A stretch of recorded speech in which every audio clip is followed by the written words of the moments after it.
Hello, friends, and welcome to the Hindu editorial analysis for 31st of August 2023। तो ये शुरू करते हैं आज का एडिटोरियल एनालिसिस। अगर आपको ये हमारे एनालिसिस के वीडियोस पसंद आ रहे हैं तो आप वीडियोस को लाइक कर सकते हैं और चैनल को शेयर और सब्सक्राइब करेंगे तो आउटरीच बढ़ेगा और जो सब्सक्राइबर बेस है वो भी बढ़ेगा और हम थोड़ा और अच्छा जो इनिशिएटिव्स हैं कुछ अच्छे अच्छे इस फील्ड से रिलेटेड वो भी और लेके आएंगे आपके लिए। तो चैनल को सब्सक्राइब और शेयर जरूर कीजिएगा। शुरू करते हैं आज के एडिटोरियल एनालिसिस।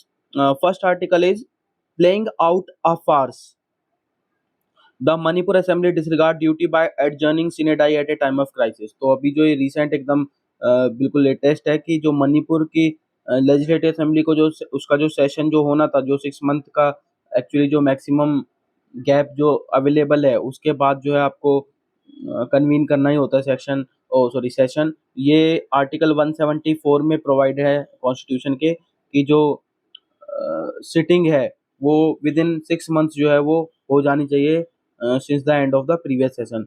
तो उसको जस्ट फुलफिल करने के लिए क्या हुआ, मणिपुर के लेजिस्लेटिव असेंबली का सेशन किया गया और सिर्फ 48 मिनट का ये सेशन रहा। उसके बाद it has been adjourned sine die, ठीक है ना, आफ्टर इट बिगेन। तो बेयरली 11 मिनट का जो है वो काम हुआ हाउस में और उसमें भी जो 10 MLA थे कुकीजो कम्युनिटी के वो एबसेंट रहे थे, ठीक है ना। तो इसीलिए इसको बोला है कि प्लेइंग आउट ए फार, जो इसका टाइटल इसलिए रखा गया है। ऑथर ने यहाँ पे और एक दो इम्पोर्टेंट चीजें कही कि जो लेजिस्लेटिव फंक्शंस है have been so poorly conducted when there are pressing issues related to the rehabilitation of displaced residents, the recovery of looted weapons, the persisting ethnic divide leading up to economic blockades, and the sporadic violence indicate that indicate the failure of a government that commands an electoral majority in the house। कि जो government है और वो भी elected government ऐसी जिसके पास majority है house में, तो वो इन सब मुद्दों पे जो लेजिस्लेटिव फंक्शंस एक्चुअली होने थे वो बहुत ही मतलब पुअर एक तरह से स्टेट स्टेट जो है वो दर्शा रहा है, ठीक है। फिर ऑथर ने कहा है कि ये कोई नई बात नहीं है कि ये मणिपुर में जो चल रहा है कि ये इश्यूज हो रहे हैं लेजिस्लेटिव असेंबली से रिलेटेड जो है। और ऑथर ने ये भी कहा है कि ethnic conflicts present complex problems but the use of constitutional means is a must to enable workable solutions. की ये तो है कि एथनिक कॉन्फ्लिक्ट जो है उनसे प्रॉब्लम बहुत सारी कॉम्प्लेक्स प्रॉब्लम्स आपको जरूर वो हो जाएंगी कि फेस करनी पड़ेंगी, लेकिन क्योंकि कॉन्स्टिट्यूशनल मशीनरी और कॉन्स्टिट्यूशनल मीन्स दिए ही आपको हैं कि आप कुछ ना कुछ वर्केबल सॉल्यूशन उनसे लेके आ सको। लेकिन जब लेजिस्लेटिव असेंबली का सेशन ही नहीं होगा, जो लेजिस्लेटिव आपकी जो एक तरह से मशीनरी है, अगर आप उसका यूज ही नहीं करेंगे तो फिर तो कोई सॉल्यूशन पॉसिबल नहीं है, ऐसा ऑथर ने कहा है, ठीक है। Share the distress, the plight of Karnataka Tamil Nadu show need for distress sharing for. तो जो कावेरी रिवर का जो कैचमेंट एरिया का जो वाटर शेयरिंग के रिगार्डिंग जो ये चल रहा है उसके रिगार्डिंग ये आर्टिकल दिया गया है यहाँ पे।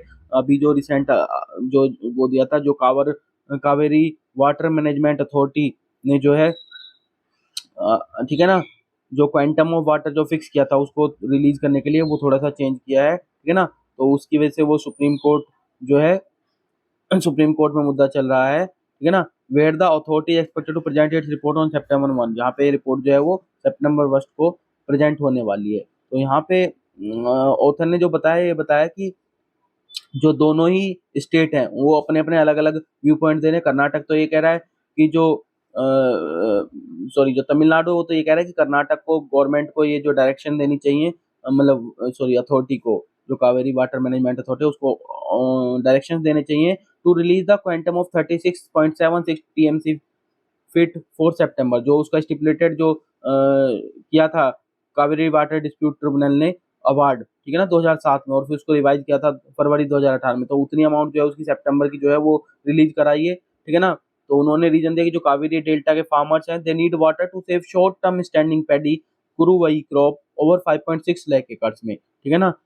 फिर लेकिन वहीं जो अगर देखें दूसरी साइड में मतलब कर्नाटक वाली साइड में, तो वहाँ पे सिचुएशन कोई बेटर नहीं है क्योंकि कर्नाटक ने अपने एफिडेविट जो फाइल किया उसमें it has informed the court that the catchments of its 2 की reservoirs have had deficit rainfall, की जो उसके जो रिजर्वायर्स हैं उनमें एक्चुअल में ही डेफिसिट रेनफॉल की वजह से कम वाटर जो है स्टोरेज है।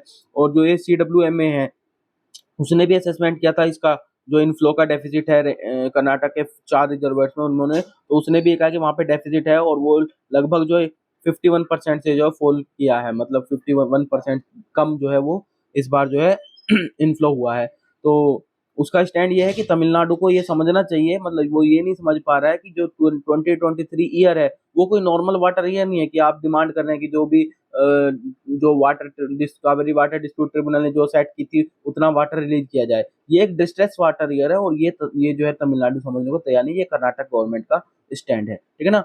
The plight of both the states reinforces the need for a distress sharing formula. तो यही है कि दोनों स्टेट्स की अगर प्लाइट देखें जो वो प्ली कर रहे हैं, तो कहीं ना कहीं ये जरूरत है कि जो डिस्ट्रेस शेयरिंग फॉर्मूला है वो तैयार करना चाहिए कि डिस्ट्रेस ईयर में क्या किया जाना है, one that is favoured by both as a matter of principle, और उसको दोनों ही स्टेट फेवर करें ऐसा आपको फॉर्मूला जो है तैयार करना पड़ेगा, ठीक है।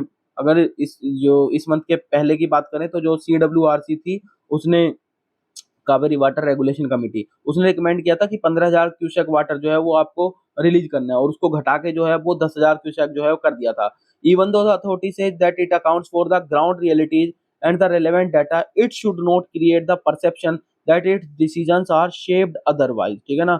उसने कहा कि आप मतलब ये मत मानिए कि हमारे जो जो डिसीजंस हैं या इसके उसको उसको अदरवाइज ना प्रेजेंट करके जो है वो देखना चाहिए कि ग्राउंड रियलिटीज और जो रिलेवेंट डाटा उसके अकॉर्डिंग जो है वो चीजें की जा रही हैं, ठीक है ना। तो this is it regarding the issue. आगे देखते हैं आज का जो lead article, the need for an Indian system to regulate AI. तो जो एआई है जो आजकल आप देख रहे होंगे काफी न्यूज में रहा है, तो अगर देखें तो एसिमुलेट करता है डाटा को from various online sources and it present far more powerful and seemingly creative solutions than any human can. So AI is a far greater force of either good or evil. Given all this, AI needs to be regulated. ये सारी चीजें अगर हम AI के बारे में देखें कि वो दोनों ही तरह से, चाहे अच्छी चीज हो चाहे बुरी चीज, दोनों चीजें करने में ज्यादा सक्षम है, तो उन चीजों को ध्यान रखते हुए AI का रेगुलेशन बहुत ज्यादा जरूरी है। फिर आगे ऑथर ने बताया कि east is west and west is west. ये एक्चुअली इस कॉन्टेक्स्ट में कहा गया कि जो वेस्टर्न रेगुलेशंस हैं, जो वेस्टर्न सिस्टम्स हैं, वेस्टर्न सिस्टम में बेसिकली अगर आप देखें तो European Union, Brazil, Canada, Japan, oh sorry हाँ Brazil, European Union, Brazil, Canada, इन सब की बात की है। ये एक्चुअली में जो है इन सबको बोला है उन्होंने वेस्टर्न सिस्टम। तो जो रेगुलेशंस है वेस्टर्न इन कंट्रीज में उनको उन्होंने बोला वेस्टर्न सिस्टम, और जो रेगुलेशंस जो जापान और चाइना ने प्रोड्यूस किए हैं उनको बोला है उन्होंने ईस्टर्न सिस्टम। ऑथर ने कहा कि इन दोनों के बीच में जो है फंडामेंटली काफी डिफरेंस है। Oriental and occidental approaches to regal regulations are fundamentally different, ठीक है ना। दोनों ही मॉडल में उसने थोड़ा थोड़ा बताया होता है यहाँ पे कि जो वेस्टर्न सिस्टम्स है they have all adopted means of regulation which are intrinsically western in character, वो वेस्टर्न करेक्टर में है, which focus on a risk based approach पे जो है फोकस है वेस्टर्न मॉडल का। जबकि अगर ईस्टर्न मॉडल्स की अगर हम बात करें तो जो इसमें दो ही मॉडल होते हैं बताया, एक तो जापानीज मॉडल है, एक चाइनीज मॉडल। तो जापानीज मॉडल की बात करें तो उसने integrated innovation strategy promotion council जो है फ्रेम की है, and it has framed a set of rules called the social principles of human centric AI, ठीक है ना, and manifest the basic principles of an AI capable society, की जो basic principles होने चाहिए एआई कैपेबल सोसाइटी में वो क्या क्या होने चाहिए उन पे जो मेनली ध्यान दिया गया। वहीं चाइनीज रेगुलेशन की बात करें वो और ज्यादा इंटरेस्टिंग बताया ऑथर ने। The law goes on to prescribe the kind of values that should be upheld and promoted by artificial intelligence services and the ends that should be achieved through these AI based applications and services। तो जो difference है वो काफी Stark है, और हालांकि कुछ area जरूर है ओवरलैप का, लेकिन ये बिल्कुल एविडेंट है कि मतलब ये कोई भी देख के समझ सकता है। The one set of rules western model जो है spells out what must be done and how to do it. जो वेस्टर्न मॉडल है इस चीज पे फोकस करना है कि क्या करना चाहिए और उसको कैसे करना है, जबकि the weight of rules rest on the means to be adopted and the rationale underlying those means। जो वेट दिया गया है रूल्स को, रूल्स बनाने में वो मेनली दिया गया है कि आप मीन्स क्या अडॉप्ट कर रहे हैं और उन मीन्स को जो आप अडॉप्ट कर रहे हैं उनके पीछे रेशनल क्या है, ठीक है ना। जो दूसरा सेट है जिसकी हम बात कर रहे हैं eastern model, that focuses on the ends and the values that must be upheld by compliance with the rule. वो एंड पे ज्यादा जोर दे रहे हैं, मतलब एंड पे फोकस कर रहे हैं, और जो वैल्यूज हैं जो अपहेल्ड करनी है उन रूल्स के कंप्लायंस से उन पे ज्यादा जोर दिया जा रहा है। तो ईस्टर्न मॉडल जो है वो ज्यादा ओपन है and embraces the overlap between the legality of the rules and the morality of the rules. इन दोनों चीजों पे उसके ओवरलैप है, एक तो लीगलिटी ऑफ रूल्स और मोरलिटी ऑफ, दोनों चीजों को आपको मतलब ध्यान में रखना है जब आप रूल या रेगुलेशंस बना रहे हैं। इंडिया की बात करें तो इंडिया, हमारा जो एंशियंट लीगल सिस्टम की बात की होता है, were so profoundly successful because there was a clear indication of the end to be achieved as well as an underlying moral code. उसमें दोनों चीजें थी कि क्या आपको एंड अचीव करना है वो क्लियर होना चाहिए और जो अंडरलाइंग मोरल कोड थे जिनको फॉलो करना है आपको, मोरल प्रिंसिपल, उनको भी उन्होंने बोला है। तो law and morality are synonyms in the east. अगर ईस्ट की बात करते हैं हम तो वहां पे लॉ और मोरालिटी को एक दूसरे के सिनोनिम के रूप में देखा जाता है, ठीक है ना। तो जुडिशरी का यहाँ पे एग्जांपल दिया है कि इंडिया के लिए जुडिशरी ने भी कई बार ये बोला कि हमें अपने खुद के वो जो है लीगल उनको फॉलो करना चाहिए और अपने मोरल्स को देखना चाहिए। वेस्टर्न को ऐसे ही हमें सिर्फ कॉपी पेस्ट नहीं करना चाहिए, मतलब उनको जस्ट ऐसे ही फॉलो नहीं करना चाहिए। The time has come for India to have regulations in a manner that is consistent with the Indian ethos by and for Indians. मतलब इंडिया को जो है जो भी एआई के रेगुलेशन या चीजें बताने हैं, लॉ बनाने हैं, वो ऐसे बनाने चाहिए कि वो इंडियन जो इथोस है उनको जो उनके साथ कंसिस्टेंसी में रहे, उनके अकॉर्डेंस में रहे और वो इंडियंस को ही, मतलब इंडियंस के लिए हो, ठीक है ना। इंडिया मस्ट लुक ईस्ट, मतलब जो ईस्टर्न मॉडल है बेसिकली, उसको ऑथर ये कह रहा है कि इंडिया को जो उसकी उसके हिसाब से जाना चाहिए। ईस्टर्न मॉडल है जिसमें बेसिकली मोरालिटी और एंड्स की बात की है कि आपको क्या एंड्स अचीव करने हैं और मोरालिटी को ध्यान में रखते हुए, ठीक है। तो दिस इज इट, ये था इस आर्टिकल में बेली जो भी इंपॉर्टेंट पॉइंट था। आगे देखते हैं। Cross the border the Indus water treaty. तो इंडस वाटर ट्रीटी फिर से न्यूज में आ गई है। अभी जुलाई में भी हमने इससे रिलेटेड एक आर्टिकल डिस्कस किया था पीछे। द इंडिया एंड पाकिस्तान का ये जो इंडस वाटर ट्रीटी है, it encapsulate the principle of equitable allocation rather than the principle of appreciable harm. तो इस बेसिकली इस प्रिंसिपल पे जो है वो फॉलो करते हैं कि इक्विटेबल अलोकेशन होनी चाहिए, ना कि एप्रिशिएबल हार्म वाले प्रिंसिपल को जो आपको वो देना है, ठीक है ना। इशू क्या था बेसिकली, तो इशू जो कोर इशू है अगर इसका, तो वो इंडिया पाकिस्तान में जो इसका है इंडस वाटर ट्रीटी के रिगार्डिंग, वो it involve the Kishanganga and the Ratle hydro electric power plants in India Jammu and Kashmir region. India के जो ये दो प्रोजेक्ट थे, किशन गंगा और रेटल हाइड्रो पावर प्लांट, ये बेसिकली कंटेंशन के इशू थे। तो पाकिस्तान ने सबसे पहले जो कंसर्न रेज की थी वो किशन गंगा प्रोजेक्ट के रिगार्डिंग की थी और 2006 में की थी, और रोड रेटल प्रोजेक्ट जो है चेनाब पे, वो 2012 में की थी, ठीक है ना। तो 2010 में जो है जो कोर्ट ऑफ आर्बिट्रेशन है उसने डिस्प्यूट जो है उसमें लेके चला गया था पाकिस्तान में।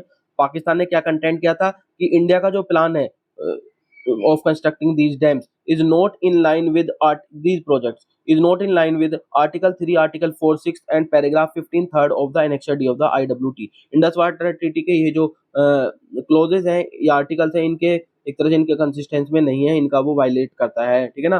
तो 2013 में जो कोर्ट ऑफ आर्बिट्रेशन था उसने अपना फाइनल जजमेंट डिलीवर किया और उसमें उसने रूल किया कि किशन गंगा हाइड्रोइलेक्ट्रिक प्रोजेक्ट है वो run of the river dam project है under the Indus water treaty and can divert water from the river Kishanganga Neelum for power generation, ठीक है ना। वो डाइवर्ट कर सकता है, ये उसमें रूलिंग दी थी। लेकिन कोर्ट ने ये भी बोला था that India has to maintain a minimum flow of water in the Kishanganga Neelum river to 9 cusecs metre of water per second. तो एक मिनिमम लेवल भी उसने बताया था कि इतना मिनिमम लेवल आपको जो है उनमें मेंटेन करके रखना पड़ेगा, ठीक है ना। फिर अक्टूबर 2022, फिर उसके बाद फिर से पाकिस्तान 2016 में जो वर्ल्ड बैंक को उसने रिक्वेस्ट किया कि एक जो है कोर्ट ऑफ आर्बिट्रेशन बनाया जाना चाहिए। फिर 2022 में जो है, हालांकि इंडिया ने ये कहा कि भाई आप एक न्यूट्रल जो है वो न्यूट्रल एक्सपर्ट जो है अपॉइंट कर दीजिए आप इसको, उसको रिवाइज करने के लिए, मतलब बेसिकली देखिए क्या रिविजन्स हो सकते हैं, प्रोविजंस।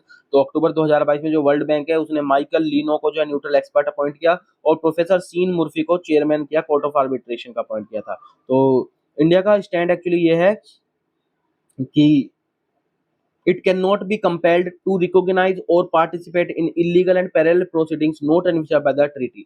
कि जो पैरेलल प्रोसीडिंग्स आप चला रहे हो या जो आपने अपनी तरफ से एक तरह से जो कोर्ट ऑफ आर्बिट्रेशन ऐसे ही अपॉइंट कर दिया है, जबकि न्यूट्रल वो एक्सपर्ट की प्रोसीडिंग्स ऑलरेडी चल रही हैं, तो उसके अलावा आप जो एक कोर्ट ऑफ आर्बिट्रेशन अपॉइंट करें तो उसकी क्या मतलब, उसको क्या, it is not competency. Actually उसकी कॉम्पिटेंसी को इंडिया ने क्वेश्चन किया है, हालांकि वही है कोर्ट ऑफ आर्बिट्रेशन ने अपने कहा है कि हम कॉम्पिटेंट है, ठीक है ना।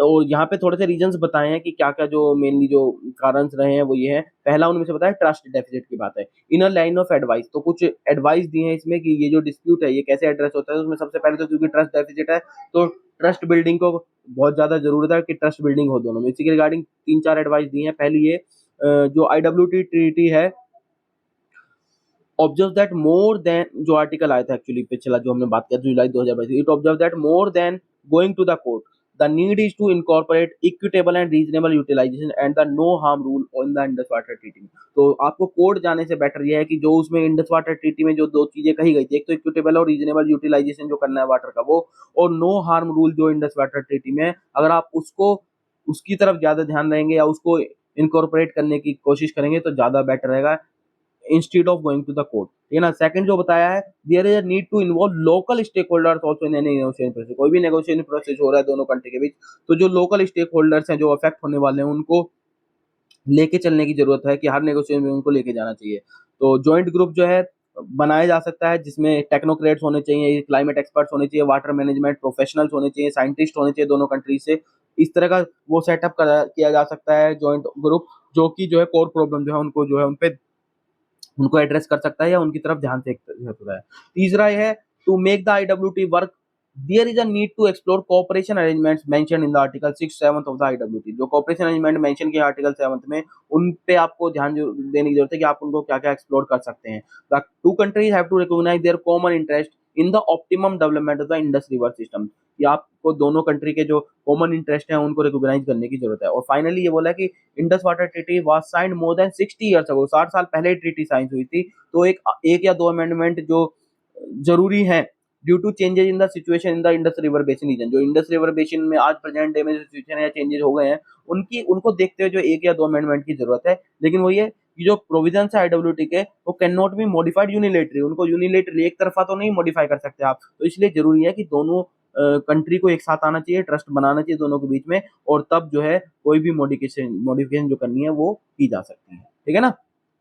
आगे देखते हैं कंट्रोलिंग वुमेन सेक्सुअल ऑटोनॉमी। तो बेसिकली जो भारतीय न्याय संहिता 2023 में क्लॉज 69 जो ऐड किया गया है, which proposes to criminalise sex which is based on the promise to marry when there was no intention of fulfilling the same. जो फॉल्स प्रॉमिस पे कि मैरिज का फॉल्स प्रॉमिस देके या डिसीट करके जो सेक्सुअल रिलेशनशिप की जाती है उसको जो है क्रिमिनलाइज किया गया है। तो उतने यहाँ पे दो चार चीजें कही हैं। It might seem like a women centric proposal but clause 69 is steeped in misogynistic or notions about women sexuality। हालांकि ये वुमेन सेंट्रिक प्रपोजल जरूर देखने में लगता है, लेकिन जो इससे कहीं ना कहीं इसका जो मिसोजेनिस्टिक नोशन है वो भी देखने को मिलता है। ऑथर ये कह रहा है it cast women as perpetual victims who can be duped into having sex and effectively deny them sexual autonomy. तो एक तो ये चीज ऑथर ने बोली है, एक तरह से उनकी सेक्सुअल ऑटोनॉमी है उनको डिनाई हो रही है इससे।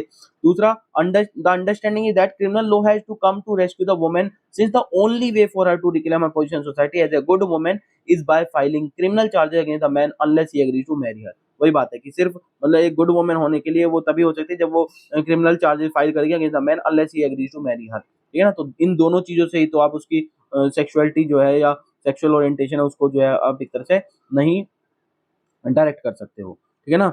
कंसेंट की भी बात की यहाँ पे कि जो इनविजिबिलिटी दिख रही है कंसेंट का जो वो बना रखा है वो भी कहीं ना कहीं इशू है। जैसे irrespective of whether the consent of a woman to a sex is actually based on a promise to marry, if such a promise is established to exist and be false consensual sex can be punished.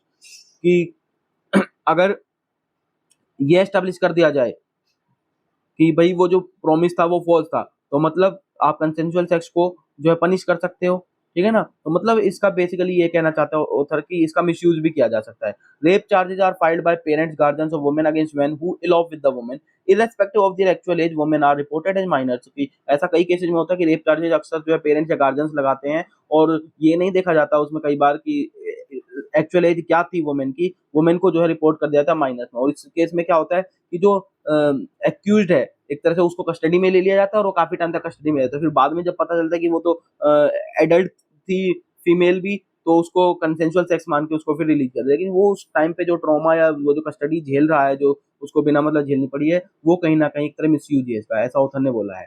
ठीक है। Therefore, it is not considered rape when the promise has been broken for what the court sees as legitimate reasons। कुछ judgements की भी बात की यहाँ पे कि अगर ये हो कि जो लेजिटिमेट रीजंस की वजह से प्रॉमिस जो तोड़ा गया है उसकी वजह से अगर ये है तो आप उसको रेप की कैटेगरी में कंसीडर नहीं करेंगे। तो ये सुप्रीम कोर्ट की रूलिंग है।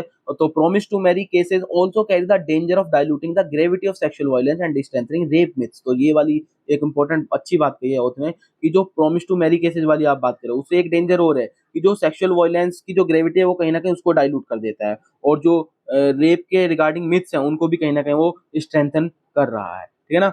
Clause 69 has little to do with punishing sexual violence against women. तो एक्चुअल में जो क्लॉज 69 इंसर्ट किया गया है या जो प्रोविजंस दिए गए हैं वो उसमें जो वायलेंस के होती है वुमेन के अगेंस्ट, एक्चुअली उसको रजिस्ट करने में या उनके अगेंस्ट पनिश करने में इतना इफेक्टिव नहीं दिख रहा है। Instead it aims at regulating socially prohibited sex. Actual में ये कर क्या रहा है, ये तो जो सोशली प्रोहिबिटेड सेक्स है सिर्फ उसको रेगुलेट कर रहा है।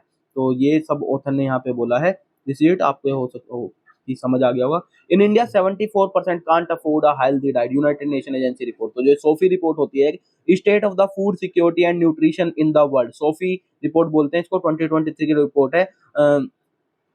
ये पब्लिश जो रिपोर्ट हुई है इसमें ये निकल के आया है, it shows that while the cost of a healthy diet has increased in recent years in India, it is still the lowest among the BRICS nations, including the newly added 6 country and India's neighbour. तो अगर देखें तो India का में हालांकि improvement जरूर हुआ है, हेल्दी डाइट की कोस्ट जो है वो बढ़ गई है, लेकिन देखें तो ये अब भी जो है ब्रिक्स नेशंस में जो नए 6 नेशंस ऐड हुए हैं उनको भी मिला लें अगर वो भी, और जो इंडिया के नेबर्स हैं उनको भी देखें तो उन सब में सबसे लोएस्ट लेवल पे इंडिया का ही है। ठीक है ना। सोफी पब्लिश कौन करता है ये आपको ध्यान रखना इंपॉर्टेंट है। सोफी जो है FAO, food and agriculture organisation करता है publish and jointly produce with the fellow United Nations agency, और यूनाइटेड नेशन की जो कुछ एजेंसी है उनके साथ में जॉइंटली जो है इसको प्रोड्यूस करता है। ठीक है ना।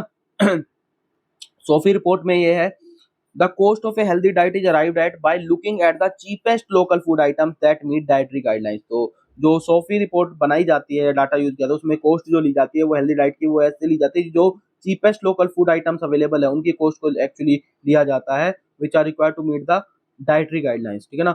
A diet is considered too expensive, the it costs more than 52% of a country's average income। और अगर कंट्री की एवरेज इनकम से 52% अधिक उसकी कोस्ट है तो उसको जो है डाइट को जो है टू एक्सपेंसिव कंसिडर किया जाता है। जो कुछ यहाँ पे चार्ट्स कंपेयर किए उसमें ऑथर ने बताया, सबसे पहले तो ये कि इंडिया जो है a healthy diet cost 3.066 PPP dollar पर पर्सन, परचेजिंग पावर पैरिटी के टर्म्स में डॉलर के टर्म्स में गया है 3.066 पीपीपी डॉलर जो है पर पर्सन पर डे जो है कोस्ट है इंडिया में, और it is lowest among the countries consider. जितनी भी कंट्री कंसिडर की गई थी मैंने आपको बताया था इंडिया के नेबर्स ब्रिक्स नेशंस उन सब में सबसे लोएस्ट लेवल पे है। दूसरे चार्ट में भी बताया है कि इंडिया में जो है 74% were not able to afford a healthy diet, the fourth highest share among the nations considered. और 74% जो है लोग जो हैं वो एक हेल्दी डाइट अफोर्ड नहीं कर पा रहे हैं इंडिया में।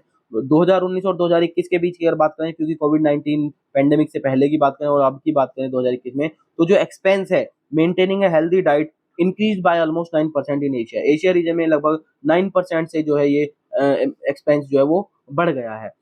2019 और 21 की बात करें तो एशिया के बाद जो दूसरा नंबर आता है वो अफ्रीका में आता है, which recorded the highest growth in the number of people who could not afford a healthy diet. तो सबसे ज्यादा एशिया फिर अफ्रीका, जो दो कॉन्टिनेंट्स अगर दोनों मिला दें एशिया और अफ्रीका तो टुगेदर ये जो है 92% वर्ल्ड वाइड जो है इंक्रीज इसमें देखने को यही दोनों कॉन्टिनेंट की जो कंट्रीज हैं वो करती हैं। एशिया में जो है साउथ एशिया जो हाईएस्ट नंबर ऑफ पीपल हैं जिनमें 1.4 बिलियन जो है एंड हाईएस्ट शेयर भी है 72% who could not afford a healthy diet. वहीं अगर अफ्रीका रीजन की बात करें तो इसमें ईस्टर्न और वेस्टर्न अफ्रीकन जो पार्ट है ये मिलके जो है मोस्ट इनमें सबसे ज्यादा पीपल है 712 million and the highest share जो है इसमें 85% है who could not afford a healthy diet. तो ये रीजन वाइज हो गया, कॉन्टिनेंट वाइज हो गया डाटा।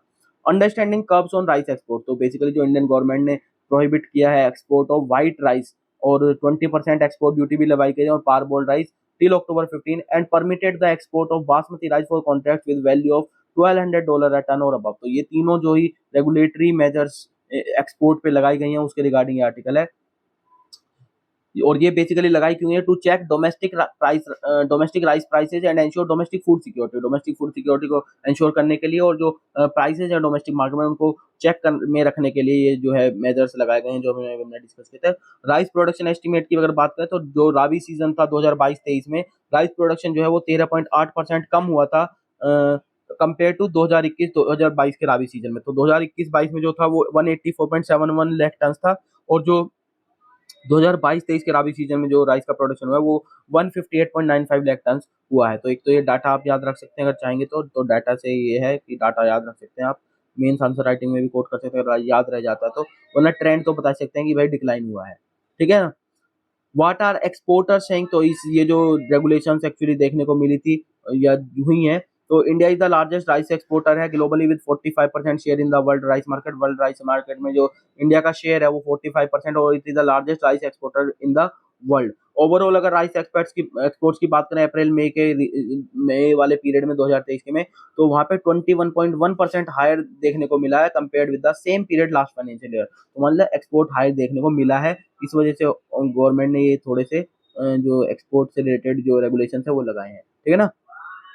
एक्सपोर्टर्स जो है वो उनका क्या कहना है, तो prices of Indian parboiled rice in the international market competitive even with the levy of 20% duty. 20% duty लगाने के बाद भी जो इंटरनेशनल मार्केट में इंडियन राइस जो पार बॉइल्ड राइस है उसके प्राइस जो है वो अभी भी कॉम्पिटिटिव है। तो ये कहना है। दूसरा ये है क्योंकि कंट्रीज जो जैसे इंडोनेशिया है जो कि मेनली राइस एक्सपोर्टर्स हैं, वो खुद ही इस बार इम्पोर्ट्स के लिए देख रही हैं, क्योंकि इंटरनेशनल डिमांड जो है वो बहुत हाई है और जो ये कंट्रीज है इनमें जो है वो इस बार प्रोडक्शन काफी कम हुआ है। फिर the government should look at classifying rice as common rice and speciality rice for export policy decision. तो कुछ ने ये भी सजेस्ट किया कि जो एक्सपोर्ट पॉलिसी डिसीजन जब आप लेते हैं तो आप उनको बासमती नॉन बासमती वाली कैटेगरी में ना स्पेसिफाई करके आप उनको कॉमन राइस और स्पेशलिटी राइस की कैटेगरी में आप उनको वो कर सकते हैं। यहाँ पे जीआई टैग की बात की अगर देखें तो लगभग 12 वैरायटी को जो जीआई रिकॉग्निशन मिला हुआ है and these should be insulated from general market intervention. तो इन 12 वैरायटी को जो आपको जो जनरल मार्केट इंटरवेंशन है उनसे इंसुलेट करके रखना चाहिए। कुछ ट्रेड पॉलिसी कंसल्टेंट ने ये भी सजेस्ट किया है। फिर कुछ ने ये सजेस्ट किया है कि in case of basmati rice the government should have permitted export to continue और fix the minimum value for export at $900 a tonne. कि आप एक मिनिमम वैल्यू जो है फिक्स कर सकते हैं एक्सपोर्ट के लिए जो बासमती राइस का एक्सपोर्ट हो रहा है, ठीक है ना। तो ये सारे सजेशंस दिए गए हैं regarding these regulations. What are the changes to the process for sale of SIM cards? Recently जो अगस्त 17 को जो यूनियन मिनिस्ट्री ऑफ टेलीकम्युनिकेशन है उन्होंने जो है कुछ दो रिफॉर्म मेनली इंट्रोड्यूस किए हैं टेली इस रिगार्डिंग सिम प्रोक्यूरमेंट। तो these entail a revision of norms for bulk procurement of SIM cards and registering the final point of sale by the licenses और प्रोवाइडर्स। कि आपको दो काम करने हैं, एक तो जो बल्क सिम प्रोक्यूरमेंट करते हैं सिम कार्ड्स का प्रोक्यूरमेंट उनके लिए जो नॉर्म्स है वो रिवाइज किए हैं, और दूसरा जो फाइनल पॉइंट ऑफ सेल होता है जो उनको लाइसेंस लेना पड़ेगा, रजिस्टर कराना पड़ेगा। And it would be mandatory for franchisee agents and distributors of SIM cards to be registered with the licensees और द टेलीकॉम नेटवर्क ऑपरेटर। ये मैंडेटरी हो जाएगा कि या तो उनको लाइसेंसी जिसके पास लाइसेंसी होल्डर है उससे उनको रजिस्टर कराना पड़ेगा, मैंडेटरी है कि उनको रजिस्टर कराना पड़ेगा, और या फिर टेलीकॉम नेटवर्क ऑपरेटर है उनसे भी जो है उसको मैंडेटरी रजिस्टर कराना पड़ेगा। और police verification of the dealer is mandatory. जो डीलर है उसकी पुलिस वेरिफिकेशन जो मैंडेटरी कर रही है। तो mister Vaishnaw observe that 20% of the bulk procured SIMs were misuse. और इसका बेसिक रीजन जो ये है वो ये दिया है कि जो 20% जो प्रोक्योरमेंट है बल्क सिम का जो प्रोक्योरमेंट है उसमें 20% तो वो मिसयूज की जाती हैं। In the guys of bulk connections a lot of sims would be procured and then they would make automated call using sim box, he said। और बेसिकली इनका यूज ज्यादातर जो है ऑटोमेटेड कॉल्स के लिए किया जाता है कि बल्क में जो है सिम्स खरीद ली जाती हैं, उनको फिर कॉल्स वगैरह और दूसरे पर्पजों के लिए उनको यूज किया जाता है, ठीक है ना। यहाँ पे एक संचार साथी की पोर्टल की बात कही है। It is a citizen centric portal which allow citizens to check the connections registered again their names, block mobile phones which are stolen और लॉस्ट, रिपोर्ट फ्रॉडुलेंट और unrequired connections and verify the genuineness of the device before purchase using the portal. तो ये सारी चीजें हैं जो IMI number होता है उसके थ्रू आप उसको जेन्युइननेस भी चेक कर सकते हैं किसी डिवाइस को परचेज करते हुए। आप ये कर सकते हैं कि जो मोबाइल कनेक्शन है वो किसके नाम से रजिस्टर्ड है, मोबाइल फोन को ब्लॉक कर सकते हैं, स्टोलन अगर लॉस्ट हो जाता है किसी में तो ब्लॉकिंग की जा सकती है, और अगर फ्रॉडुलेंट या कोई अनरिक्वायर्ड कनेक्शन जो है उसकी जेन्युइननेस चेक करनी है तो वो भी आप उससे चेक कर सकते हैं। तो अच्छा पोर्टल है, ये पता होना चाहिए, इसलिए ये बताया गया है कि आप यहाँ पे क्या क्या कर सकते हैं। संचार साथी हैज टिल डेट, अगर इसकी डाटा की बात करें इसने क्या क्या किया है फंक्शनिंग की, तो it has analysed 114 crore active mobile connections जो है इसने अब तक एनालाइज किए हैं, और इनमें से 66 लाख कनेक्शंस जो है वो जो है सस्पिशियस सिलेक्ट किए गए हैं, और उनमें से 52 लाख कनेक्शन जो है वो इनमें से नहीं सॉरी 66 लाख कनेक्शन को सस्पिशियस सिलेक्ट किया गया है और 52 लाख कनेक्शन को जो है डिस्कनेक्ट किया गया है बिकॉज दे फेल्ड रीवेरिफिकेशन, क्योंकि उन्होंने रीवेरिफिकेशन नहीं कराया तो इसलिए उनको जो है वो डिस्कनेक्ट कर दिया गया है। उसके अलावा 66,000 WhatsApp accounts have been blocked and 8 lakh bank wallet accounts were frozen. ये सारा एक तरह से किया गया है इस संचार साथी पोर्टल के द्वारा। तो काफी अच्छे फंक्शन इसने दिखाया है कि जो भी इश्यूज थे उनको थोड़ा सा एड्रेस किया है। What is the reform on POS, reform तो बता दिया कि मैंडेटरी हो गया है, और if the POS is found to be involve, अगर मतलब किसी इलीगल एक्टिविटी में जो पॉइंट ऑफ सेल है फाइनल सेल है वो पाया जाता है तो agreement would be terminated and with the entity being blacklisted for 3 year, 3 साल के लिए उसको ब्लैकलिस्ट कर दिया जाएगा, उससे एग्रीमेंट टर्मिनेट किया जाएगा और draw a penalty of 10 lakh रुपए और 10 लाख तक की पेनल्टी जो है उस पर लग सकती है। तो ये थोड़े से प्रोविजन है। उसके अलावा और जो इंपॉर्टेंट है वो देख लेते हैं। Subscriber will also have to undergo the entire KYC procedure for replacing their SIM card. अगर आपको सिम कार्ड रिप्लेस करनी है तो सब्सक्राइबर्स को एंटायर केवाईसी प्रोसीजर से दोबारा जाना पड़ेगा for a period of 24 hours, 24 घंटे के लिए। और उस पीरियड में जो है सारी आउटगोइंग और इनकमिंग जो एसएमएस फैसिलिटीज वगैरह हैं वो सब जो है वो बार्ड रहेंगी। तो एक तरह से चेक के लिए ही बेसिकली ये लाया गया है प्रोविजन, ठीक है ना। आगे बढ़ते हैं। The sky is not the limit probing the minds of scientist associate the ISRO. क्योंकि आज ये थर्सडे के दिन जो है एक्चुअली बुक्स के रिगार्डिंग आता है, जो नई बुक्स आती हैं, कुछ अच्छी बुक्स आती हैं, उनके राइटर उनके रिगार्डिंग आती है। यहाँ पे बुक के 2-3 के आप नाम याद रख सकते हैं। तो क्योंकि इसरो ने सक्सेसफुल जो है चंद्रयान 3 का वो किया था, तो उसी से रिलेटेड बुक्स हैं यहाँ पे। Rocketing through the skies an eventful life at ISRO is the story of G Madhavan Nair, ठीक है ना। तो इन पे एक बुक लिखी हुई है ये। दूसरी जो बुक है यहाँ पे जो आप याद रख सकते हैं, that is doctor R Chidambaram's India rising memoir of a scientist and it is authored by doctor Suresh Gangotra. फिर तीसरी जो यहाँ पे बुक है वो है ISRO a personal history Harper Collins by another ISRO pioneer and award winning scientist R Aravamudan. इनकी ये बुक है इसरो ए पर्सनल हिस्ट्री। और वहीं पे एक और बुक है ISRO's magnificent women and their flying machines speaking tiger Minnie and Minnie Vaid's ने and she writes about their dedicated and tireless journey the world really hears about. जो वुमेन का एक्चुअली रोल है इसरो मिशन में, उसको एक्चुअली इसने ये बुक जो है वो बता रही है। तो this is it regarding today's discussion. Hope आपको ये डिस्कशन अच्छा लगा। वीडियो अच्छी लगी तो आप लाइक कर सकते हैं, ठीक है ना। कमेंट सेक्शन ओपन है, आप अगर कुछ भी इंप्रूवमेंट की जरूरत है तो आप कमेंट कर सकते हैं और चैनल को शेयर और सब्सक्राइब कीजिए, ठीक है। तो थैंक यू।